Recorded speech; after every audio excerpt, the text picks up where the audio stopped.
नमस्कार दोस्तों। आज हम इस वीडियो में इलेक्ट्रिकल की और कुछ इंपॉर्टेंट ऑब्जेक्टिव क्वेश्चन के बारे में डिटेल में डिस्कशन करेंगे। और अगर आपको वीडियो अच्छा लगता है तो सब्सक्राइब जरूर कीजिएगा। तो देखो आज का पहला क्वेश्चन शुरू करते हैं। पहला क्वेश्चन है the chemical used in breather of a transformer should have the quality of. देखो किसी भी ट्रांसफार्मर में जो ब्रेदर होता है, इस ब्रेदर के अंदर जो केमिकल होता है उस केमिकल का काम क्या होता है। जो केमिकल होता है वो ट्रांसफार्मर ऑयल को क्लीन करता है, या फिर जो मॉइस्चर होता है उसको ऑब्जर्व करता है, या फिर एयर को आयनाइज करता है, या फिर नॉन ऑफ द एबव। तो इसका आंसर होगा किसी भी ट्रांसफार्मर की ब्रेदर के अंदर जो केमिकल होता है उसका काम होता है जो मॉइस्चर होता है उसको ऑब्जर्व करना। तो ऑप्शन नंबर ए होगा इसका करेक्ट आंसर। ये वाला फिगर देखो, ये है ट्रांसफार्मर। ट्रांसफार्मर में ये जो है ये होता है हमारा ब्रेदर। इसके अंदर क्या है केमिकल, कौन सा केमिकल होता है, सिलिका जेल होता है इसके अंदर। इसका काम क्या होता है, देखो ये जो ब्रेदर होता है इसके थ्रू बाहर से एयर इस ट्रांसफार्मर के अंदर जाता है। लेकिन बाहर से जो एयर इस ट्रांसफार्मर के अंदर जाता है उसमें क्या होता है ना, थोड़ा बहुत क्या रहता है, मॉइस्चर रहता है। और इस मॉइस्चर को इस ब्रेदर के अंदर जो केमिकल रहता है जिसको हम कहते हैं सिलिका जेल, ये इस मॉइस्चर को ऑब्जर्व करता है। तो इसलिए ऑप्शन नंबर ए होगा इसका करेक्ट आंसर। देन देखो नेक्स्ट क्वेश्चन।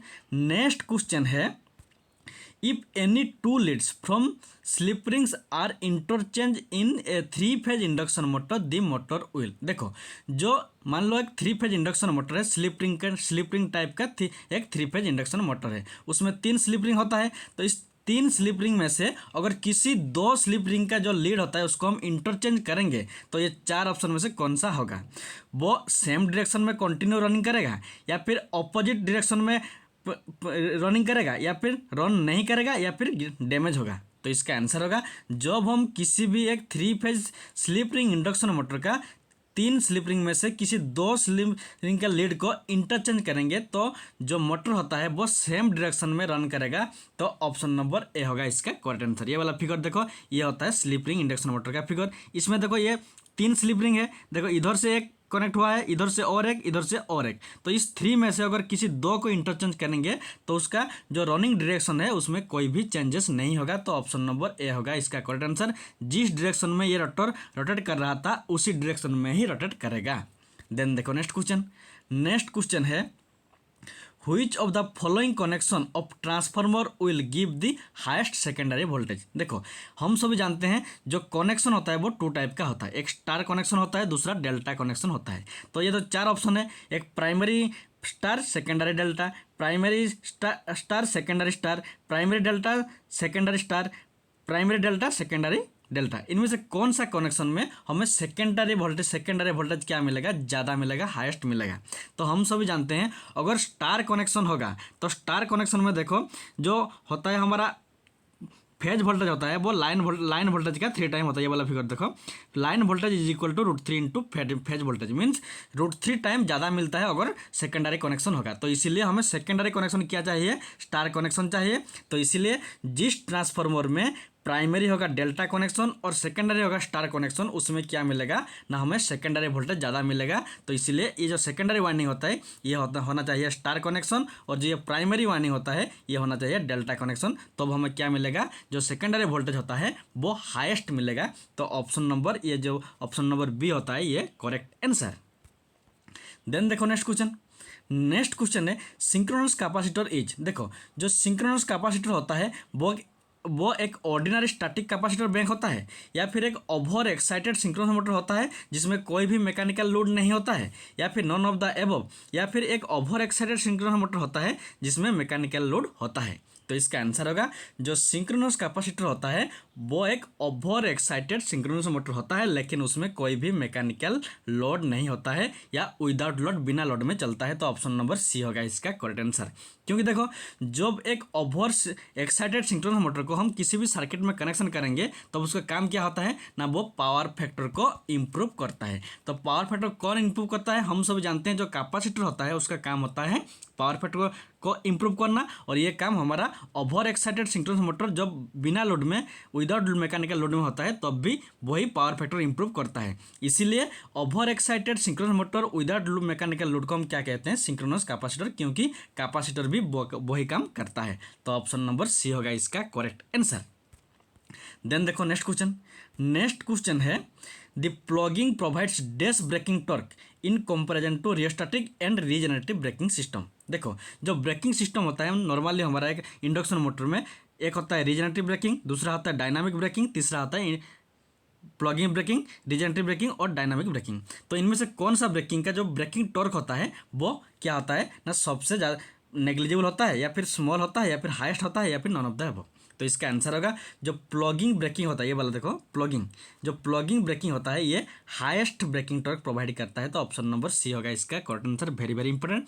तो ये प्लगिंग क्या होता है, देखो जब हम किसी भी एक इंडक्शन मोटर को 3 कनेक्शन देते हैं लेकिन 3 में से क्या करेंगे, किसी 2 फेज को इंटरचेंज करेंगे, उस टाइम जो ब्रेकिंग टॉर्क प्रोड्यूस होता है उसको हम क्या कहते हैं ना, प्लगिंग कहते हैं। और ये सबसे ज़्यादा ब्रेकिंग टॉर्क प्रोवाइड करता है। तो ऑप्शन नंबर सी होगा इसका करेक्ट आंसर। देन देखो नेक्स्ट क्वेश्चन। नेक्स्ट क्वेश्चन है देखो, the principle of dynamically induced EMF is utilized in. देखो जो इंड्यूस्ड ईएमएफ होता है वो नॉर्मली 2 टाइप का होता है, एक होता है डायनामिकली, दूसरा होता है स्टैटिक टाइप। तो जो डायनामिकली होता है मीन्स मूविंग पार्ट या रोटेटिंग पार्ट। तो इनमें से कौन सा पार्ट मूविंग या रोटेट करने के बाद ही ईएमएफ इंड्यूस्ड होता है। देखो ट्रांसफार्मर में कोई भी रोटेटिंग पार्ट नहीं होता है तो ये स्टैटिक होगा, स्टैटिक इंड्यूस्ड ईएमएफ होगा, क्योंकि इसमें कोई भी रोटेटिंग या मूविंग पार्ट नहीं है। लेकिन जो जनरेटर होता है इसमें मूविंग पार्ट होता है, जो इसको हम रोटर कहते हैं। तो ये होगा हमारा डायनामिकली इंड्यूस्ड ईएमएफ, क्योंकि इसमें कोई भी एक जो रोटर होता है वो रोटेटिंग पार्ट होता है या फिर मूविंग पार्ट होता है।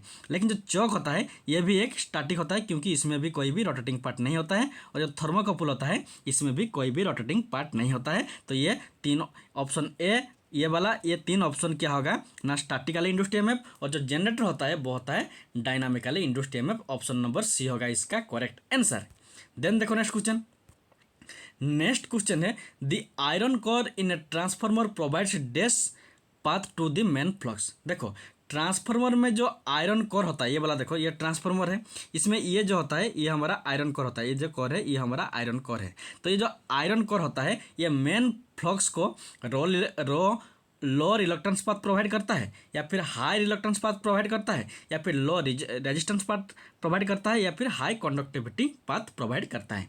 तो इसका आंसर होगा ट्रांसफार्मर की जो आयरन कोर होता है, ये वाला जो आयरन कोर होता है ये हमें लो रिलक्टेंस पाथ प्रोवाइड करता है मेन फ्लक्स को, जिससे क्या होता है ये जो मेन फ्लक्स होता है जिसको हम फाई कहते हैं, ये वाला जो येलो वाला डॉट लाइन है ये फ्लक्स का लाइन है, ये आसानी से फ्लो होता है। देखो जैसे रेजिस्टेंस का काम क्या होता है, जब रेजिस्टेंस का वैल्यू कम होगा तो करंट क्या होता है बहुत ज़्यादा आसानी से फ्लो होता है। ऐसे ही जब क्या होगा ना, रिलक्टेंस, ये जो रिलक्टेंस होता है इसका वैल्यू जब कम होगा तो ये जो मेन फ्लक्स होता है वो भी बहुत ज़्यादा आसानी से फ्लो होता है। तो इसीलिए मेन फ्लक्स आयरन कोर होता है उसमें लो रिलक्टेंस पाथ प्रोवाइड करता है, जिससे मेन फ्लक्स आसानी से फ्लो होता है। ऑप्शन नंबर ए होगा इसका करेक्ट आंसर। देन देखो नेक्स्ट क्वेश्चन। नेक्स्ट क्वेश्चन है, which of the following 3 phase connection of a transformer causes interference to the nearly communication system. देखो जब मान लो 3 फेज ट्रांसमिशन है उसके पैरेलल में एक कम्युनिकेशन, मान लो हमारा टेलीफोन लाइन जा रहा है, तो इसमें क्या होगा, ये 3 कनेक्शन में से delta delta connection, star star connection, star delta connection और डेल्टा डेल्टा कनेक्शन, ये 4 कनेक्शन में से अगर कौन सा कनेक्शन किसी भी ट्रांसफार्मर में होगा तब क्या होगा ना, ये पावर, ये हमारा जो टेलीफोन लाइन होता है इसके साथ क्या होगा, इंटरफेरेंस होगा। तो इसका आंसर होगा जब एक star star connection connected transformer होगा उसके साथ जब एक कम्युनिकेशन लाइन मीन्स एक टेलीफोन लाइन फ्लो होगा तो उसमें क्या होता है ना, इंटरफेरेंस प्रोवाइड होता है, प्रोड्यूस होता है। तो ऑप्शन नंबर सी होगा इसका करेक्ट आंसर। देखो ये स्टार कनेक्शन है, ये स्टार कनेक्शन है, इसी कंडीशन में ही इंटरफेरेंस प्रोड्यूस होता है। और इसको कम करने के लिए हम क्या करते हैं, टर्शियरी वाइंडिंग का भी यूज करते हैं। तो ऑप्शन नंबर सी होगा इसका करेक्ट आंसर। देन देखो नेक्स्ट क्वेश्चन।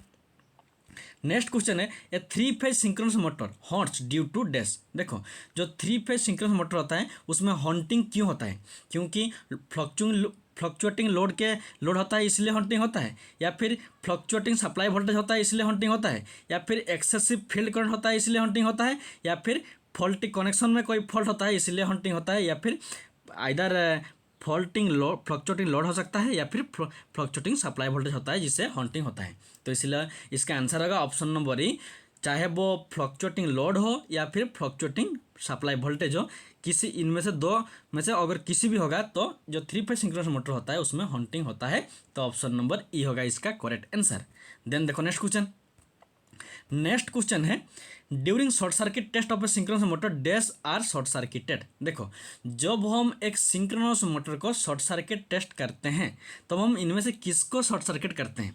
आर्मेचर टर्मिनल को शॉर्ट सर्किट करते हैं, या फिर फील्ड टर्मिनल को शॉर्ट सर्किट करते हैं, या फिर ऑल स्टार्टर फेज वाइंडिंग को शॉर्ट सर्किट करते हैं, या फिर one of the starter phase winding को शॉर्ट सर्किट करते हैं? तो इसका आंसर होगा जब हम एक सिंक्रोनस मोटर को शॉर्ट सर्किट करते हैं, शॉर्ट सर्किट टेस्ट करते हैं, तब उसका जो आर्मेचर टर्मिनल होता है, टर्मिनल्स होते हैं, उनको हम क्या करते हैं? उनको शॉर्ट सर्किट करते हैं। ऑप्शन नंबर ए होगा इसका करेक्ट आंसर। और आज के लिए इतना ही। Thanks for watching. और अगर आपको वीडियो अच्छा लगता है तो सब्सक्राइब जरूर कीजिएगा। Thanks for watching.